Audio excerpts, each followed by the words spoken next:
그래. 우리가 이제 성령 충만에 대해서 세 번째 날입니다. 첫째는 뭡니까? 욕망으로 자유해진다. 그래서 생수가 넘치게 되었다. 성령 충만이 뭐 여러 가지 은사들이 많지 있지만 정말 중요한 것은 그때 욕망에서 자유를 얻게 됩니다. 신령한 은혜를 사모하게 되죠. 그래서 그 배에서 생수강이 넘침으로 만나는 사람, 우리의 삶의 자리에 생명이 살아나게 되는 것입니다. 과거에는 적자 생존, 약육 강식 속에 살아가기 때문에 널 죽이고 내가 살려겠단 말이야. 지금은 내가 죽고 네가 살아라. 할렐루야. 두 번째는 뭡니까? 말씀으로 가득한 사람이다. 언제 어디서나 어떤 일을 행동을 할 때 말씀이 생각나는 거죠. 주님이 어떻게 생각하셨을까? 주님 뭐라고 말씀하셨을까? 내 생각대로 살아가는 것이 아니라 주님이 하신 말씀대로 살려고 애를 쓰는 것이죠. 그래서 그 입이 생명의 말씀이, 생명의 손이, 생명의 발이, 생명의 가슴이 되는 것입니다. 오늘 세 번째는 삶으로 그리스도를 전가하는 사람이다. 성령 충만해지면은 제가 제비에 기록해놨죠. 요한복음 16장 시작. 내가 아직도 너희에게 이를 것이 많으나 지금 너희가 감당하지 못하리라. 그러나 진리의 성령이 오시면 그가 너희를 모든 진리 가운데로 인도하시리라. 그래서 우리가 말씀을 알아도 참 쉽지 않은데 어떻게 말씀의 삶을 살아갈 수가 있냐면 성령이 오시면, 그러니까 예수님이 같이 계셨지만 이들이 늘 넘어지고 쓰러지는 이유가 뭡니까? 인간은 육신을 입고 한계가 있거든요. 그러나 성령이 내 안에 들어오셔야 예수님이 들어오시지 못하고 예수님이 영으로 이제 몸을 다 찢으시고 영으로 오시도록 영원토록 너희와 함께 하심을 믿으시길 주님을 축복합니다. 요즘 뭐 참 코로나도 그렇지만 벌써 10년 전부터 기독교인과 감수하기 시작했습니다. 자꾸만 줄어들고 있습니다. 그 중요한 이유가 뭡니까? 그리스도인들이 그리스도인답지 못하다. 너무 자기중심적이고 이기주의고 배타적인 삶을 살아간다. 참으로 기독교는 세상적이거든요. 세상 속에 있는 것이에요. 교회끼리만이 아닙니다. 그리스도 놀라운 사랑을 세상에 잘 전하는 저와 되기를 주님으로 축복합니다. 마태복음 5장 제가 기록해놨죠. 너희는 세상의 소금이니 소금이 만일 그 맛을 잃으면 무엇으로 짜게 하리요? 후에는 아무 쓸데없어 다만 밖에 버려져 사람에게 밟힐 뿐입니다. 너희는 세상의 빛이라 산에 있는 동네가 숨겨지지 못할 것이요. 이같이 너희 빛이 사람 앞에 비치게 하여 그들로 너희 착한 행실을 보고 하늘에 계신 너희 아버지께 영광을 돌리게 하라. 또 사도행전 2장이잖아요. 하나님을 찬미하며 또 온 백성에게 칭송을 다 받으니 주께서 구원받는 사람을 날마다 더하게 하시니라. 여러분 또 다른 성경에는 모든 사람들에게 칭찬을 받았다. 우러러보게 되었다. 소금이 짠맛을 잃으면 못 쓰는 거잖아요. 우리 세상의 소금입니다. 세상의 빛입니다. 이런 여러분 놀라운 은혜가 우리 속에서 역사하기 때문에 가는 곳마다 세상을 살만나게 하고 어둠의 세상을 밝혀주는 존재가 되는 겁니다. 과거에 저는 이제 성령 충만 설교를 꼭 듣는 예화가 있습니다. 그 여자는 그 여자가 아니었다. 죄송합니다. 여자 얘기는 죄송하지만 과거에 영국에 유명한 앵커가 있었어요. 너무 예쁘고 너무 뭡니까 아나운서도 잘하고 어느 날 교통사고가 나서 돌아가시는 거예요. 안 좋은 남자하고 같이 있다가 그래서 그 뉴스에 뭐라고 나왔냐면은 영국 뉴스에 그 여자는 그 여자가 아니었다. 우리가 봤던 느낌은 그 여자가 아니었다. 삶이. 우리는 여러분 순간 보이는 것만 판단하려는 것이 있거든요. 그래 그게 나쁘고 좋고를 떠났어요. 또 여러분 어떤 할머니가 김밥 장사에서 수십억을 기부했는 적이 있잖아요.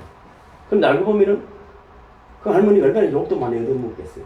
아 이거 땡보다 인간이 가지는 참 내가 돈 벌고 말기고 죽을 때 가가나 자식들 많은 사람들의 이야기 들었지 않겠습니까? 그러나 그것만 보면은 알 수가 없어요. 우리는. 오늘 이렇게 보이지만 우리가 정말 성령이 내 안에 역사하지 않으면 우리는 참으로 가짜의 삶을 살 수도 있다는 것입니다. 하나님 앞에 마지막 날 우리가 누구에게 아름다운 평가를 받는 저와 여러분이 되기를 주님의 이름으로 축복합니다. 그럼 어떻게 해야 영향력 있는 삶, 참으로 삶을 그리스도로 전가하는 삶을 살 수 있을까? 첫째는 이 통찰력, 본질에 대한 통찰력이 있어야 합니다. 오늘 우리가 살펴보는 이 성경 본문의 세례 요한의 사역은 이제 이스라엘에 있었습니다. 말라기 선지자에게 건 400년 동안에 영적 암흑기입니다. 이스라엘 민족들에게 하나님의 말씀과 예배가 없다는 것은 죽음과 같은 거거든요. 나는 잃어버렸고 로마가 여러분 압제하고 있고 제사도 여러분 참으로 바른 제사를 드릴 수 있는 그런 심각한 시대에 여러분 광야에서 여러분 회개하라고 외치는 세례 요한의 모습에서 사람들이 깜짝 놀란 것이죠.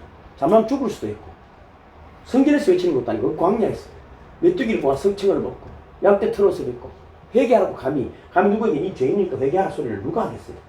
니나 잘해라 할 수 있죠. 근데 사람들이 너무나 충격적인 이야기를 듣고 네가 그리스도냐고 질문까지 하게 됐습니다. 사람들은 인기가 오르면은 자신도 모르게 분수를 넘어가기 마련입니다. 너무 많이 잘해주면은 참 잘못된 곳으로 갈 수 있거든요. 세례 요한은 그때마다 그런 대중적 칭찬, 관심에서 자기 마음을 지켰습니다. 나는 아니다. 나는 그 길을 인도하는데 불과한 사람이다. 나팔에 불과하다. 오늘도 36절에 보면은 자기 제자들에게 예수께서 그리심을 보고 말하되 보라 하나님의 어린 양이로다. 이 말은 굉장히 신약 성경뿐 아니라 구약 성경에서 핵심적인 요인 말씀이거든요. 아담과 하와가 범죄함으로 이런 벌거벗은 채로 이들은 두려워할 수밖에 없었습니다. 그때 하나님이 가죽옷을 입히셨는데 그때 희생된 양이 어린 양입니다.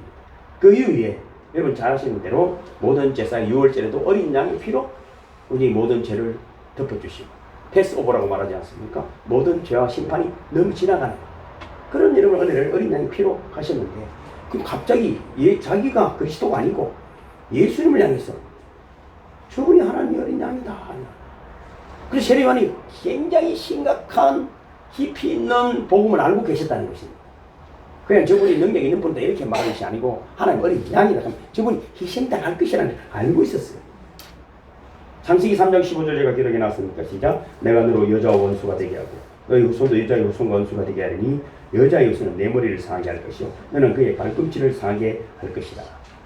사단이 예수님을 상하게 할 것을 이미 창세기 3장에 기록하고 있습니다. 또 예수님은 그렇게 모든 인류의 죄를 담당하시고 십자가에 죽으시고 또 부활하시고 사단의 등뼈를 깨뜨리실 것을 예표해주는 말씀입니다. 출애굽기에도 말 장자를 그죠? 그렇게 희생 다 시키시고 어린 양의 피로 이런 구출을 하셨습니다. 세례 요한은 본질, 복음의 본질을 본 것입니다. 여러분 사람을 보면은 겉만 보지 말고 깊이 있게 보려면 시간이 걸립니다. 좀 기다리고 믿어주고 할렐루야. 또 기도해주는 저관이 되기를 주님으로 축복합니다. 이 세례 요한이 이 복음의 핵심을 읽어낸 통찰의 결과가 무엇입니까? 두 제자가 그의 말을 듣고 쫓았다 이렇게 되었습니다. 즉 세례 요한의 제자였던 두 사람이 이제는 예수님의 제자가 되었다. 요한복음 성경 공부를 하면은 가장 큰 은혜가 되는 것이 이게 9장이잖아요. 9장이면 뭡니까? 소경의 눈 뜬 이야기잖아요. 그 사람들은 이렇게 생각했어요. 예수님에게 랍비요, 이 사람이 소경으로 된 것은 누구 죄 때문입니까? 자기 죄입니까? 부모 때문입니까? 참 세상은 그래요. 뭔가 문제가 있으면은 너무 편협된 시각으로 보는 것입니다. 죄 때문입니까? 부모 탓입니까? 그게 운명입니까? 이렇게 본 것이죠. 이게 인과응보적 관점에서 보는 것입니다. 요한복음 9장 3절 제가 기록해놨죠. 이 사람이나 그 부모가 죄를 범한 것이 아니라 그에게서 하나님이 하신 일을 나타내고자 하십니다. 우리 잘못했네 잘했네 저 사람 더럽니 깨끗하니 옛날에 저랬니 별 소리를 다 하는데 어떤 허물이 있었다 할지라도 그것을 나는 하나님께 인도하는 과정이 있음을 믿으시기를 주는 축복합니다. 그것은 여러분 지랑 비난 것입니다. 그것 때문에 내가 더 하나님과 가까워지는 것입니다. 그러므로 더욱더 하나님을 사랑하게 되는 것입니다. 어떤 장애가 있고 문제가 있다면 그것이 나를 망하게 하는 것이 아니라 그것을 통해서 더욱더 하나님께 영광을 돌리는 분으로 다시 부활되어지는 조관이 되기를 주님으로 축복합니다. 이것이 세례 요한이 가진 통찰력이 깊이 있게 하나님의 뜻을 보는 것입니다. 제가 여러분 늘 성경책만 이야기하면 드리는 예화가 있잖아요. 근데 시골에 교회가 있었어요. 좀 교회가 봉되고 많은 사람들이 예수를 믿었어요. 김집사, 박집사가 있었어요. 친구입니다. 참 은혜 받아가지고 어느 날 박집사가 중풍이었어요. 집에서 못 나오는 그 김집사가 새벽마다 기도하셨습니다. 하나님 아버지, 박집사가 교회도 못 나오는데 어쨌든 휠체어라도 하나 예수님 제가 밀고 다니겠습니다. 이렇게 기도를 했어요. 그러니까 새벽마다 그래서 하니까 목사님이 해줬어요. 휠체어를. 근데 해줬는데 이제 휠체어를 끌고 이제 뭐 신리기를 올고 오는 거. 그러면 하루 이틀도 안 하고 말이죠. 한 달, 두 달, 동네 사람들이 저 사람 예수다. 김집사는 참 진짜 그리스도이다. 근데 비도 오고 또 눈도 오고 1년이 가고 2년이 가는데 어느 날 끌고 오는데 비끝 넘어지고 이러니까 속으로 이런 생각이 갑자기 이 자식은 죽지도 않아. 그러면서 교회 문을 들어오려는데 못 들어가요. 갑자기. 이게 교회에 들어가는 것이 아니고 예수님의 가슴으로 들어가는 거 앉아서 펑펑 우는 거예요. 주님 참으했어. 내가 이때까지 그냥 들어갔는데 저 이꼬가 예수님의 가슴을 찢고 들어가는 것이구나. 그때 김 집사가 거듭난 것입니다. 우린 여러분 일상생활에서 진짜 예수를 만난다는 것이 잘나서 만나는 것이 아니에요. 내 죄를 진짜로 발견되어질 때 예수를 만나고 다른 사람이 죄와 허물을 여러분 안아주는 분들이 됨을 믿으시기를 주님으로 축복합니다. 그래서 여러분 삶으로 우리는 말해야 하는 것입니다. 아직 모르는 것이에요. 예수님께서 자신을 따라오는 두 사람 향해서 무엇을 구하느냐 물었어요. 그런데 이 두 사람이 뭐라고 말하냐면 무엇을 구하냐면 뭐 돈이 필요합니다. 뭐 건강이 필요합니다. 뭐 이야기를 했는데 랍비 어디 계시옵니까? 하고 말했어요. 어디 계시냐를 묻는 거예요. 존재, 지금 하나님이 물었잖아요. 아담아 이거 어디 있느냐? 아니 존재를 묻는 거예요. 존재. 이게 그냥 장수적인 문제뿐 아니에요. 이 사람 삶을 이야기하는 거예요. 이때 주님은 와 보라 했어요. 그 말은 자신의 삶을 열어 보인 것입니다. 저는 이 교회가 좋아요. 할 수 있잖아요. 할 수 있잖아요. 여러분 집에 눈지 쑥쑥 들어오면 성도님 집에 쑥쑥 들어오면 좋겠습니까? 쉽지 않잖아요. 자기를 오픈한다는 게 쉽지 않습니다. 여러분 우리 교회가 가진 가장 매력적인 것이 저는 문 열어놓고 다닙니다. 비밀번호도 모르는 사람 없습니다. 가져가고 놓고 가든지 뭐 니 알아서 해라. 도둑질에 가면 더 좋고 그렇잖아요. 그리고 교회 걸 도둑질에 가야 인간이 되지. 그렇지 않겠습니까? 도둑질하지 말고. 아마 예수님이 계셨던 곳은 어떤 것일까? 동굴이 아니면 가난한 숙소였을 것입니다. 그들이 본 것은 예수님의 숙소가 아닌 예수님 자신의 그 인격과 그 삶 전체를 같이 있으면서 경험하게 된 것입니다. 성경에는 제10시쯤 되었더라 기록되어 있습니다. 그들의 인생의 주님을 만난 순간에 잊을 수가 없기 때문에 분명하게 기록하고 있습니다. 그래서 몇 시까지 있다. 저도 여러분 언제 그날 내가 인생이 바뀐 날을 기억하고 있습니다. 너무나 충격적이었기 때문에 너무나 충격적. 처음 주님을 만났을 때는 38절 랍비오 선생님이라고 불렀는데 41절에 가면 뭐라고 부릅니까? 얼마 전에 메시아를 만났다고. 같이 지금 별 말이 없잖아요. 만나서 같이 있은 것밖에 없는데 이분이 선생님이 아니라 메시아 나의 구시해 주라면서 그게 지금 뭐 기적을 베풀었습니까? 뭐 하늘 이야기를 한 것이 없어요. 여러분을 만나는 분들이 그런 감동을 받게 하는 분들이 되기를 주님을 축복합니다. 창세기 21장 보면은 제가 기록해놨죠. 내가 무슨 일을 하든지 하나님 너와 함께 계시다. 이것은 아브라함에게 그 당시에 아비멜렉 그 군대 장관이 와서 상호 불가침 조약을 맺잖아. 이 연약한 나그네에다가 여러분 뭐 별것도 아니야 아브라함이. 그런데 네가 하나님과 함께하는 걸 보았다는 것입니다. 하나님 뒤에 서기신 걸 받겠습니다. 그 삶에서 하나님의 영광이 나타났음을 믿으시기를 주님으로 축복합니다. 창세기 25장도요. 여호와께서 너와 함께 계신 우리가 분명히 보았으므로 우리의 사이 곧 우리와 너희 사이에 맹세를 세워 너와 계약을 맺으리라. 이건 누구? 이삭입니다. 우물을 팠지만은 그들이 파는 우물은 계속 물이 쏟아. 그럼 또 돌아오면 그냥 주는 거예요. 이게 무슨 일이야? 그리고 또 딴 데서 물을 파면 또 우물이 터지는 거예요. 또 돌아오면 주는 거예요. 그래서 그들이 이 사람은 하나님이 함께 하시는구나. 여러분 삶에 하나님이 함께 하는 것을 세상이 보고 놀라워하게 되기를 주님으로 축복합니다. 그런 사람 보기가 참으로 여러분 귀한 시대가 되어졌다. 그래서 교인이 줄어드는 거예요. 한 꼬마가 해운대 바다를 거닐다가 모래사장에서 이 파라솔을 펼치려는 한 부인을 견눈질 하다가 다가가서 이렇게 물었습니다. 아줌마 교회 다닙니까? 그래. 성경도 매일 읽습니까? 그래. 기도도 자주 합니까? 그래. 그때 꼬마는 마지막 질문했습니다. 그러면 내가 수영하는 동안에 내 옷과 동료를 좀 맡아주시랍니까? 믿을 수 있는 사람이 없다. 그래서 예수 믿는 사람을 믿고 싶어. 또 다른 아이가 자기 방에서 장난감 벽돌을 가지고 놀고 있습니다. 벽돌을 쌓고 있는데 아버지가 네 뭐하노? 아빠 조용히 하세요. 지금 교회를 짓고 있는 중입니다. 아버지 깜짝 놀랐습니다. 이 어린 것이 손을 잡고 교회를 다니긴 했지만 늘 교회 갈 때마다 떠들어 조용히 하라. 그 말씀장이가 야 믿음이 자랐구나. 교회를 짓다니. 근데 얘야 교회에서는 왜 조용히 해야 되는지 아니? 라니까 아빠는 참 교회에서는 조용히 해야지. 사람들이 다 자는데 떠들면 되겠어요? 왜냐면 아빠가 늘 잤다는 것이지. 정신을 차려야 됩니다. 주님 마태복음 5장 16절에 이렇게 말씀하셨어요. 이같이 너희 빛을 사람 앞에 비치게 하여 저희로 너희 착한 행실을 보고 하늘에 계신 너희 아버지께 영광을 돌리라. 우리 여러분 속담인데 행동이 말보다 크게 들린다. 말보다 뭐가 크게 들린다고요? 행동이 크게 들립니다. 오늘 제일 먼저 우리 정선희 성도님 이면심 사님 오셨더라. 깜짝 놀래가지고 두 천사가 들어갔습니다. 우리 교회에 생기고 제일 먼저 온 사람이 몰랐습니다. 깜짝 놀랐어요. 여러분 언제나 행동이 말보다 앞서는 분들이 되기를 주님의 이름으로 축복합니다. 세 번째는 한 사람의 소중함을 알고 복음에 집중해야 한다. 예수를 만난 안드레가 먼저 누구를 찾아가? 자기 형제 시몬을 찾아서 메시아를 만났다고 고백을 합니다. 성경 본문입니다. 먼저라는 말은 일찍이라는 말입니다. 가장 일찍, 가장 우선적인 것이었다는 것입니다. 여러분, 이 안드레가 메시아를 만났다는 결과가 삶에서 나타난다. 성경에 보면 안드레가 3번 정도 등장을 합니다.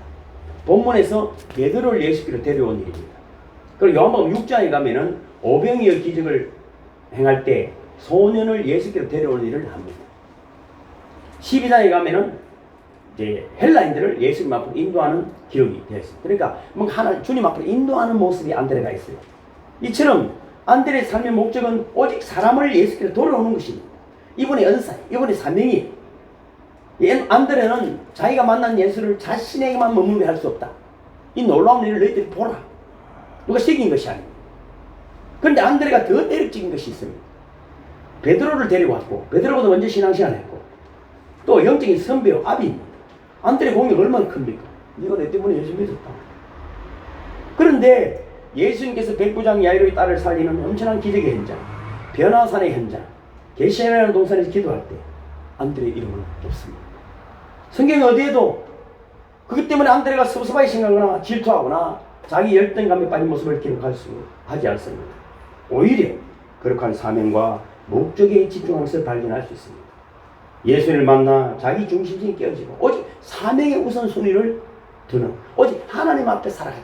사람 앞에 사는 것이 아니라, 사람이 누가 칭찬하고 하는 걸 문제가 아니라 당연히 해야 되는 일이라 할지라도 성경은 우연이 아니라 안드레에 대해서 이야기는 사라지고 있습니다. 다만 사람을 데려오는 일에만 관심이 많았습니다. 여기서 우리가 주목할 것은 안드레가 많은 사람들에게 아니라 한 사람, 가까운 사람에게 복음을 전한 것입니다. 그 한 사람 베드로에게 전했는데 베드로가 얼마나 놀라운 일들을 해내게 됩니까? 저를 여러분 참 내가 목사 되어야 된다고 저를 1년이나 대구서 와서 전도하셨던 그 우리 선배님 1년을 월요일 와가지고 토요일날 돌아가시면서 일주일 내내 징글징글하더만은 내가 이리 될 줄 몰랐지. 여러분 주님이 영광을 받아주시는 주님께 집중하는 저와 여러분이 되기를 주님으로 축복합니다.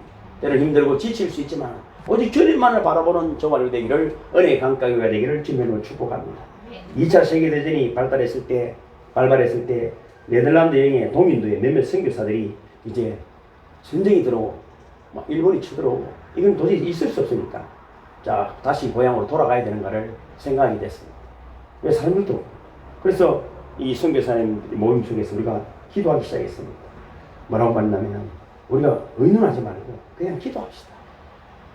하나님이 어떻게 무엇을 원하시는지. 그래서 기도하기 시작했습니다. 한참을 기도하고. 근데 아무도 도망간 사람 없이 계속 기도하기 시작했습니다. 일주일이 지났어요. 이제 트럭이 왔습니다.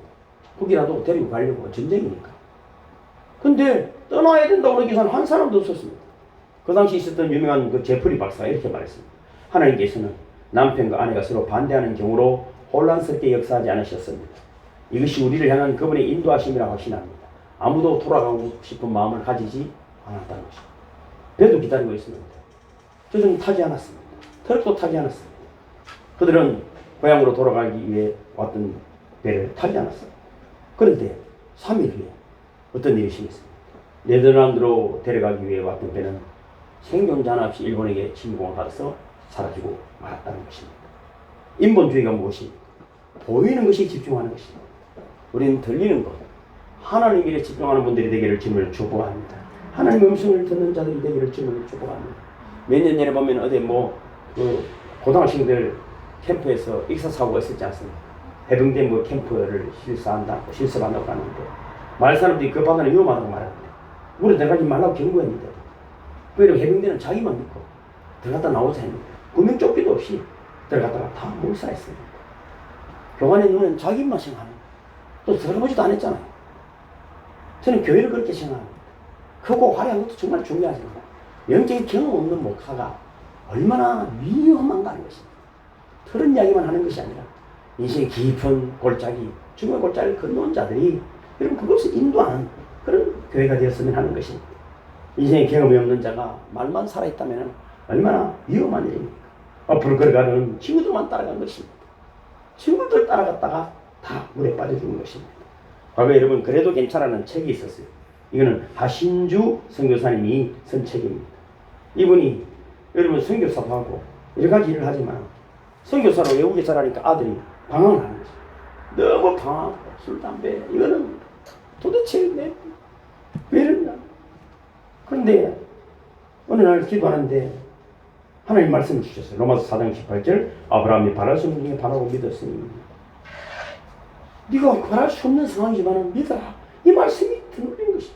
그러나 하나님 말씀이 선교사지만 믿어지지 않았어요. 계속 아들은 무너져가고 있고 죽고 싶다고 칼을 들고 집에 들어오기도 하고 이게 선교사인데 놀라운 일은 참 일들을 겪으면서 이 뭔가 잘못됐다는 생각에 두려움이 엄습되었습니다. 어느 날 다른 기도가 하나님 나 좀 살려주세요. 나 좀 살려주세요. 기도했을 때 하나님 음성이 들렸어요. 네 아들이 변화되지 않는 건 너의 두려움 때문이다. 너는 나를 신뢰하지 않는구나. 그제야 자신에게 있는 두려움의 실체를 보기 시작했습니다. 내 자신이 하나님 믿어지지 않았고 하나님 무난하게 느껴졌어요. 자신이 하나님은 절대로 아들을 회복시킬 수 없을 것이라는 생각을 가지고 있었다는 것을 깨달아 내 생각이 자식을 그렇게 만들었다는 것입니다. 사탄은 계속 협박합니다. 너희 아들은 잘못될 거야. 너희 아이는 잘못될 거야. 그 아이는 폐인이 될 거야. 너희 아이는 실패할 거야. 하나님 말씀보다 사탄의 거짓말이 더 믿어질 때 두려움에 사로잡히게 되었습니다. 두려워하면 이미 사탄에게 진 것입니다. 그래서 하나님께 부르짖었습니다. 하나님 맞아요. 전 하나님 믿어지지 않았어요. 선교사지만은 믿어지지 않았어. 그래서 우리 아들이 잘못될까 두려웠어. 어떻게 이 두려움에서 벗어날 수 있을까요? 그때 하나님께서 사탄을 완전 무시하라고 가르쳐 주셨습니다. 그래, 우리 아이 잘못되게 해봐. 우리 아이 폐인 만들어봐. 우리 아이 더 타락하게 만들어봐. 넌 아무것도 못해. 하나님 우리 아이를 그냥 내버려두지 않아. 하나님 우리 아이를 회복시키실 거야.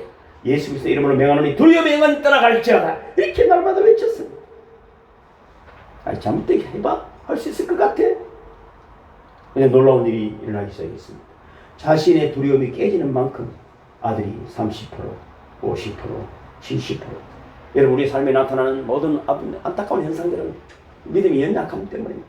강력하게 믿음을 선포하는 여러분들이 내가 믿음이 100% 되면 주변에도 100% 회복이 일어남을 믿으시기를 주님 축복합니다. 이웃이 변화되라고 기도하지 말고 내 속에 더욱 믿음이 강건해지기를 기도하는 저가 되기를 주님으로 축복합니다.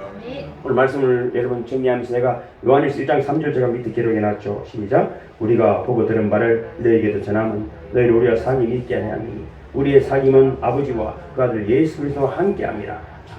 이게 그리스도인의 사회생활을 몇 가지 정리해 봤는데 말이죠. 첫째가 뭡니까? 그리스도인은 주님을 세상에 보여주는 모델이다. 제가 늘 말씀드리지만 부활을 너희는 보지 못했잖아요. 어떻게 믿습니까? 부활의 삶을 믿고 숭배하며 그렇게 살아온 그들의 제자 또 제자 그렇게 제자 그렇게 이어져감을 믿으시길 바랍니다. 화려한 말도 중요하지만 그들의 삶을 통해서 예수 그리스도를 보여주는 모델인 것입니다. 그 모델 이렇잖아요. 이제 모델 이야기 하는 거죠. 죄송합니다. 이제 뭐 TV 가서 모델을 재밌잖아요. 키가 1m 뭐 90씩 되고 걸어가는 그분들이 보면은 어떻습니까? 옷을 어떨 때는 1시간 안에 20번도 갈아입는 거죠. 새로 갈아입고 또 나오고 다 이렇게 걸어가잖아요.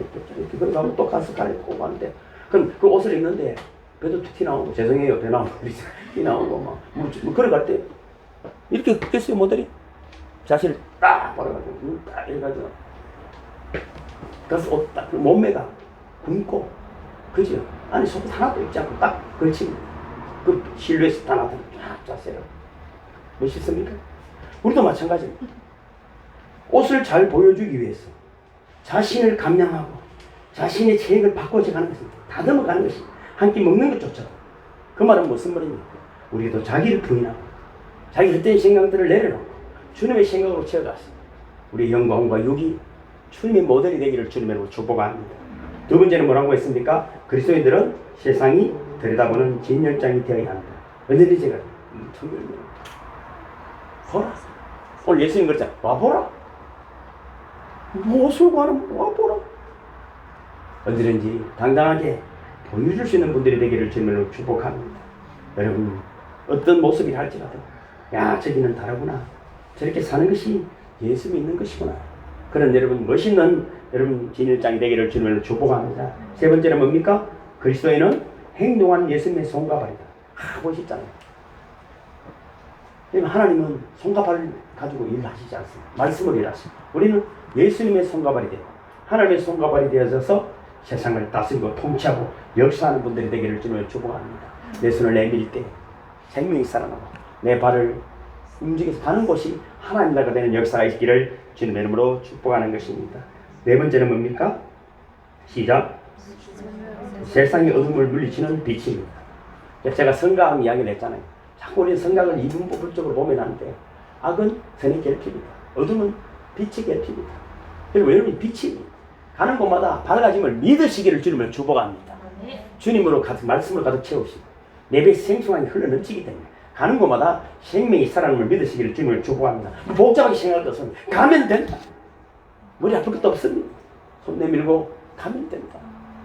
그때 여러분 우리 삶에 하나님의 은혜가 가득해짐을 믿으시기를 주님을 축복합니다. 다섯 번째는 뭡니까? 그리스도인들은 이 세상이 이정표다. 사람은 어디서 왔으니까 어디로 가느냐? 하갈에게 물었지 않습니까? 어디서 온지는 알 것 같고 어디 있는지는 아는데 어디에 갈지를 모릅니다. 어디 갈지를 모릅니다. 두말 없이 우리의 이정표는 뭡니까? 하나님 나라입니다. 우리의 영생의 이정표입니다. 솔직히 땡큐라는 그런 노래도 있잖아요. 영화도 있었는데 제가 노래를 잘 모르겠어요. 천국에 갔는데 누가 만나서 땡큐 아무도 모르는 사람이에요. 근데 알고 보니까 뭡니까? 내가 세상에 사는 동안에 스쳐 지나가는 것 같지만 얘를 통해서 예수 믿는 사람이에요. 그렇게 지금 나를 만나서 땡큐 고마워. 근데 처음 갔는데 아무도 아는 사람이 없어. 아무도 아는 사람이 얼마나 섭섭하겠어. 여러분 땡큐. 여러분 만난 사람들이 저도 그렇습니다. 저를 예수 믿게 하기 위해서 예수 믿고 기도했던 분들 생각하면 제가 그래서 더 자신을 다듬는 것입니다. 왜? 그들이 기대가 그래도 하장욱 목사 하나 내가 기도해서 목사 만들었다. 그런 자긍심이 있었겠다. 저보고 이렇게 말합니다. 지금도 20년 통한 사람 하장욱 목사는 김진홍 목사 같아. 좋은 칭찬을 다 해주는 사실은 아닌데 칭찬하는 바람에 또 정신 차리는 것 아니겠습니까? 인간이 왜 그래? 이래도 제가 정신 차리지만 또 칭찬하니까 여러분 그들이 좋은 이정표처럼 살아가게 되는 것입니다. 사람들이 여러분 힘들고 지치지만 그러나 여러분 우리 주변에 참 믿음의 옳은 길을 걸어가고 있는 그들을 통해서 우리가 다시 한번 힘을 내게 됨을 믿으시기를 주님으로 축복합니다. 이런 내게 있는 것이라는 책에 보면은 죽음을 몇 가지로 정리해놨어요. 죽음은 지금 내가 하던 일을 내일 다른 사람이 하는 것이다. 오늘 사무실에 나올 때 오늘 밤에 하나님 부르시면 내일 다른 사람이 그 일을 인수받는다. 전임자가 죽기 전에 남겨놓은 일 때문에 후임자가 두고 고생하는 경우도 수없이 많다. 그러므로 내가 오늘 하는 이 일을 내일은 다른 사람이 할 수 있다는 생각으로 일을 하면 일을 깨끗하게 매듭지어 갈 수가 있다. 죽음, 다른 사람이 내 책상 서랍을 여는 것이다. 다른 사람이 내 옷장문을 여는 것이다. 열쇠가 없으면 망치를 깨서라도 열다. 그때 그 속에 무엇이 들어있는지 내가 고이고이 간직해 두었던 것이 도대체 무엇인지 세상 사람들이 다 본다. 누군가가 볼 것이라고 생각한다면 정리하며 살 수밖에 없다. 남이 보아서는 안 될 것, 부끄러운 것들은 손대지 않을 수 없다. 죽음은 아침에 출근하는 집으로 다시 못 돌아가는 것이다. 죽음은 내가 오늘 퇴근한 회사로 내일 다시 출근을 못하는 것이다. 그렇게 살면 자신은 의식하지 못해도 결과적으로 인생은 그 이정표가 될 수밖에 없다. 언제나 여러분 내 자리가 잘 정리되어 있는 누군가 볼 때 야 하장욱 목사 그래 우리 임혜수 집사 정선이 선 여러분 그래 역시 그리스도인이구나. 여섯 번째는 뭡니까? 그리스도는 또한 좋은 이웃입니다. 늘 손을 내밀고 회심 감사 좋은 말을 하는 이 공간적으로 이렇게 여러분에게 오늘 이 만남이 얼마나 귀한 만남입니까? 그냥 듣지 말고 내일 다시 못 만날 것처럼 오늘 서로 사랑하고 서로 위로하고 격려하는 분들이 되기를 주님의 이름으로 축복합니다. 일곱째 뭡니까? 그리스도는 좋은 친구다. 자, 좋은 친구란 뭡니까? 그리스도는 자기보다 잘난 사람과 친구도 되지만 못난 사람과도 친구 될 수 있습니다. 나 같은 것을 주님은 친구라고 말하잖아요. 누구라도 우리는 친구 삼을 수 있습니다. 별 사람처럼 다 만나잖아요. 별 사람 진짜 대단한 사람도 많이 있습니다. 여러분 알면 깜짝 놀라서 친구를 많이 했지만 별로 관심 없습니다. 그러나 쑥 들어왔어요. 무슨 이야기도 그래. 가게에 한번 뭐라 했을 때 해운대에 있는데 전화가 왔다. 집사님이 전화가 왔어. 손님 찾아왔어. 좀 기다려. 목양실 문 열고 차를 걷길 때 잡고 기다려. 30분 만에 빨리 가고. 다만 안 받아. 노숙자야. 내가 오셨습니까? 이 사람 지금 전원으로 왔는데 이게 무슨 일은 일이세요? 빨리 저는 좀 갈까? 그걸 앉혀놓고 참 저희 교회 방문해 주셔서 감사합니다. 참 그렇게 복음을 이야기하면서 그럼 이 저놈한테 가야 지금 1시간 설교를 들어야 돼. 지금 너무 진지하게 이야기하니까 그때 많이 찾아왔거든요. 그래 2,000원 2,000원 주고 또 돈 이야기도 교회는 가급적이면 노동일을 해서라도 헌금을 내 복을 받습니다. 제가 드리지만 최선을 다해 땀 흘리는 분들이 되길 바랍니다. 그리고 그 동네도 숫자가 많거든요. 6개월 만에 소문이 나가 아무도 안 오더라고요. 그래도 와야 돼. 누구에게라도 최선을 다하는 진지한 분들이 되기를 주님을 축복합니다. 8번째는 뭡니까? 그리스도는 궁극적으로 실만한 그늘이 되어주는 사람입니다. 먼저 철저한 청지기 의식을 갖지 않으면 그늘이 못 됩니다. 청지기 의식으로 살아간다는 것은 새 몫이 있음을 알고 사는 것입니다. 첫째, 내 주머니에 있는 돈 중에 하나님께 바쳐야 할 몫과 나나 내 가족이 아니면 타인을 위해 써야 할 몫, 그리고 나와 내 가족을 위해 써야 할 몫이 있습니다. 하루를 지나보면 압니다. 나만을 위해 썼다면 회개해야 됩니다. 누군가를 위해. 그래서 우리가 헌금도 하는 것이죠.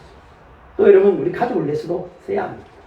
여러분 살아가면서 더 큰 그늘이 되기 위해서는 몸과 마음이 함께 늙어가야 합니다. 나이가 들어간다는 것은 마음이 더 후득해지는 것을 말합니다. 내가 이해할 수 없던 사람을 이해할 수 있게 됩니다. 포용할 수 없던 사람을 포용할 수 있게 되고 얼굴도 보기 싫던 사람을 정면으로 보면서 눈동자를 맞추고 이야기할 수 있게 되는 것입니다. 몸과 마음이 함께 늙는다는 것은 젊은들이 흉내낼 수 없는 아름다운 그늘이 되는 것입니다. 누구라도 와서 그냥 기대고 무슨 말을 할 수 있는 그런 그늘이 되어지기를 주님을 축복합니다. 큰 그늘 되어져서 많은 사람들이 위로를 얻고 힘을 얻는 저월임 되기를 주님을 축복합니다. 제가 안타까운 것은 교회마다 저도 노인사역을 전공이잖아요. 그러다마다 어르신들이 사라지고 예배를 오게 못드립니다. 그 어른을 존경하고 공경하는 그 모습을 보이는 교회들이 됐으면 좋겠다. 이런 생각을 저는 하는 것입니다. 늙어갈수록 나이가 들어갈수록 세상을 향해 더 아름다운 그늘이 되시기를 주님의 이름으로 축복합니다. 결론입니다. 성령 충만은 무엇입니까? 욕망으로부터 자유해져서 배에서 생수랑이 흘러넘치는 것입니다. 두 번째는 그러기 위해서는 말씀으로 가득해야 합니다. 셋째는 뭡니까? 삶으로 그리스도를 전가합니다. 여러분 삶에 그리스도의 향기가 나타나는 생명이 살아나는 저활이 되시기를 큰 그늘이 되시기를 주님의 이름으로 축복합니다. 하나님 아버지 감사합니다.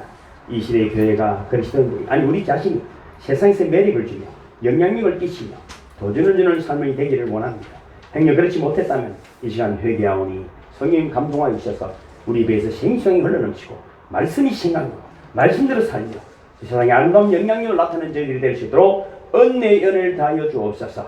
한 사람을 소중히 여기는 마음을 안드레와 같은 마음을 주시옵소서. 예수님의 이름으로 축복하며 간절히 기도하옵나이다. 아멘. 아멘. 듣다고 말씀하시겠습니다. 이제는 우리 길과 진리와 생명이 되시는 예수 그리스도의 은혜와 그의 독생자를 보내어 우리의 죄를 속량하여 영생으로 옮겨주신 하나님 아버지의 사랑과 약속하신 대로 보내주신 성령의 감동과 감화를 주시는 성삼위 일체 되신 거룩한 역사가 주님을 찬양하고 예배하고 돌아가는 하나님 백성들에게 함께하여 주시기를 간절히 축원하옵나이다. 아멘. 아멘. 성령하겠습니다.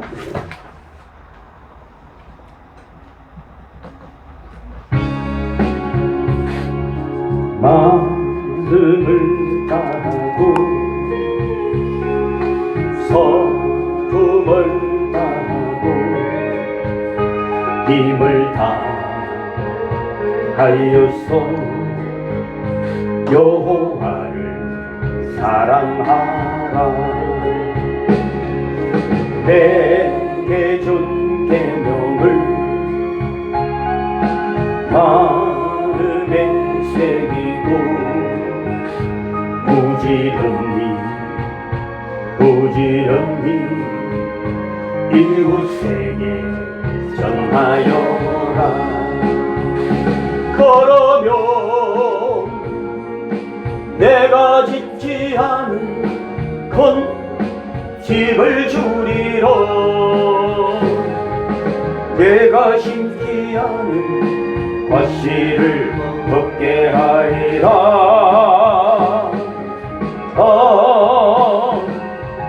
그러나 한 가지 잊지